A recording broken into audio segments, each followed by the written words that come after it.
Green. How can I play him against my Steelers? Oh my gosh, I'm going to have a moral dilemma here.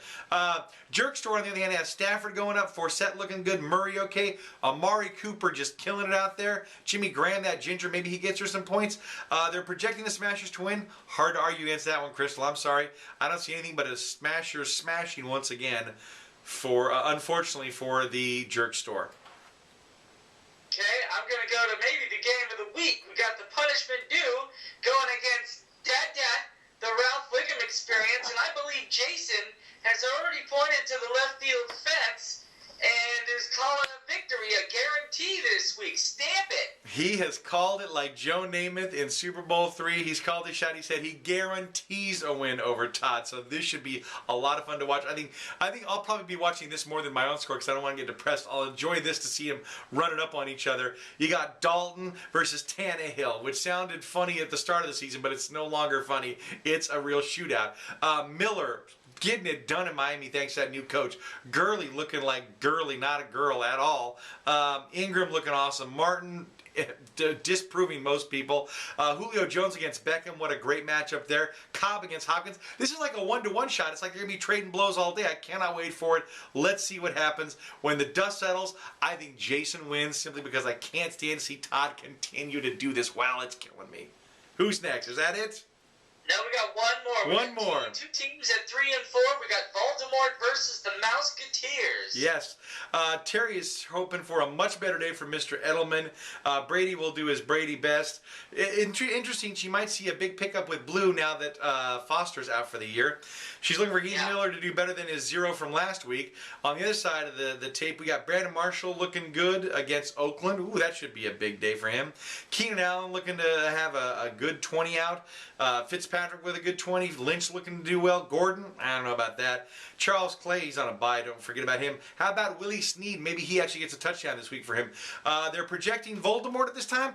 I might call for an upset. I think Terry might get this one back simply because I don't think Edelman goes 2 weeks only scoring that low. I think he's got to be pissed about how bad he played against the Jets, and I think he returns big time, and he and Brady lead her on to victory. Nice. So, let me give you an update before you launch it. Sweet this week. It's Halloween. Wait. Yeah. A couple of updates. First one, November 8th is going to be our day out at the bar. Jason has sent me 3 options. I'm going to look at them and I'll send it out tomorrow with whichever one I think is going to be the best for us. He did, for sure, he talked to people, he said, about the age thing with Todd because we got burned on that last year that you got to miss out on. We had to run all over town missing that one. So that's November 8th.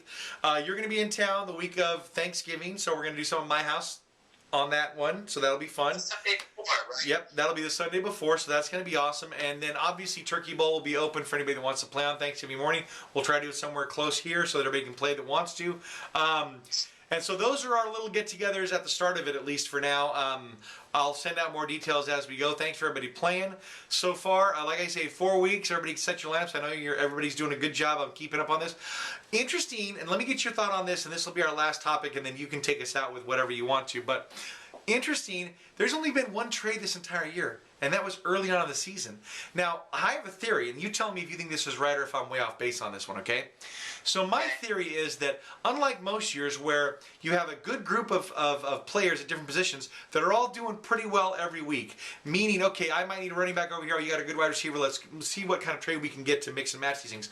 Whereas this year, it sure does seem like you have a good number of players that on one week can score 30 or 40, then the next week it's 11, then the next week it's 20, and it's kind of been this up and down thing. So I think people are a little more holding them close to the vest, like, hey, that guy scored 40 2 weeks ago, I'm not giving him up right now, because he's just one more week away from doing it, versus the continual scoring of, okay, I have a need, you have a need, let's deal, versus other years. What do you think?